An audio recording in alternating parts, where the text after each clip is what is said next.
సర్వేపల్లి నియోజకవర్గంలో గత 5 ఏళ్లు పేదలకు ఇళ్ల స్థలాలని చెప్పి కొన్ని దగ్గరలో అయితే ఉత్తే ఏదో నామకావాస్తిగా ప్లాట్ల రూపంలో రాళ్లు నాటారు కానీ వాళ్ళకి అనుకూలంగా ఇల్లు కట్టుకునే విధంగా పేదవాడికి ఉపయోగపడే విధంగా నిర్మాణం చేసినటువంటి పరిస్థితి లేదు. రెండవది, వాళ్ళ పార్టీ వైసీపీ పార్టీ నాయకులకు ఒక్కొక్కరికి 2 ప్లాట్లు 3 ప్లాట్లు ఇచ్చుకొని వాళ్ళు చేతులు మార్చుకున్నారే గాని ఎక్కడా కూడా సామాన్యులకి అర్హత ఉండేటువంటి పేదలకి ఇల్లు ఇచ్చినటువంటి పరిస్థితిలే. రెండో విషయానికి వస్తే ఏదో జగనన్న ఊర్లు గ్రామాలు అన్నాడు. తక్కువ రేట్లో ఉండే భూముల్ని ఎక్కువ పెట్టి వాళ్ళ కార్యకర్తల ద్వారానే కొనుగోలు చేసి వాటికి ఏమైనా పూర్తి స్థాయిలో బాగా ఎత్తుగా మట్టి తోలిచ్చి పేదలకు ఇల్లు కట్టుకోమని చెప్పి ఏమైనా కట్టించారా అంటే అదిలే. ఈయన చూస్తే స్థానిక మాజీ శాసనసభ్యుడు గోవర్ధన్ రెడ్డి, ఆయన మాటలకి అదుపు లేదు. ఎప్పుడు చూసినా కూటమి ప్రభుత్వాన్ని నిందించడం తప్ప 2.5 సంవత్సరాలు మంత్రిగా ఉండి కనీసం పేదవాళ్ళకి ఇల్లు కట్టించాలనే ఆలోచనలే.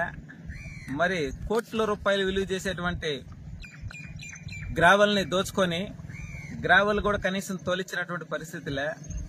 మేమేం చెప్తున్నామంటే, నువ్వు మాట్లాడే ముందు కొన్ని తరాలకు తరపడా నీ కుటుంబానికి సంపాదించుకున్నావు, కరోనా ప్యాలెస్లో కట్టుకున్నావు.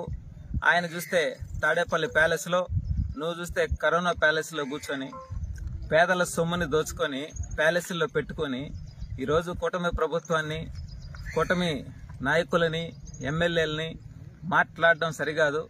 ఎందుకనంటే ఈరోజు మీరు చేసిన అప్పులకు వడ్డీలు కడుతూ, మీరు చేసిన అవినీతి అక్రమాలన్నింటినీ కూడా బయటకు తీస్తూ, మీరు జగనన్న ఊర్లు అని చెప్పి ఇక్కడ చూస్తే కర్రతమ్మ చెట్లతో కూడా మొలిసిపోయి ప్రశాంతంగా ఏదో రొయ్యల గుంటలు అనుకుంటారేమో, రొయ్యల గుంటలు చేపల గుంటలు కాదు.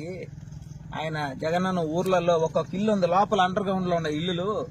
ఆ ఇళ్లలోకి పోవాలంటే అండర్ గ్రౌండ్ కి సంబంధించినటువంటి బోట్లు వేసుకొని పోయేటువంటి పరిస్థితి. మేమేం చెప్తున్నాం అంటే, వాటి గత 5 ఏళ్ళు మీరేం చేశారు ఈ నియోజకవర్గంలో? ఇప్పుడు మాట్లాడుతున్నట్టు గోవర్ధన్ రెడ్డి గారిని నేను ఒకటే తెలియజేస్తా ఉన్నా, నువ్వేదో మీ కూతురు భావితరాల గురించి మాట్లాడుతున్నా. మీరు భావితరాలకు సంబంధించి మీ కుటుంబ ఎదుగుదలకు మాత్రం ఒక 20-30 తరాలకు సంపాదించుకున్నారు కాదన్నాలా? మీరు మాట్లాడేటప్పుడు ఈ నియోజకవర్గానికి పేదలకి ఏం చేశారు? తుఫాన్లు వచ్చినప్పుడు ఏమన్నా ఆదుకున్నారా? పేద గిరిజనులకు ఇచ్చినటువంటి 2,500లో కూడా 1,000 రూపాయలు పంచి 1,500 దోచుకున్నారు మీరు.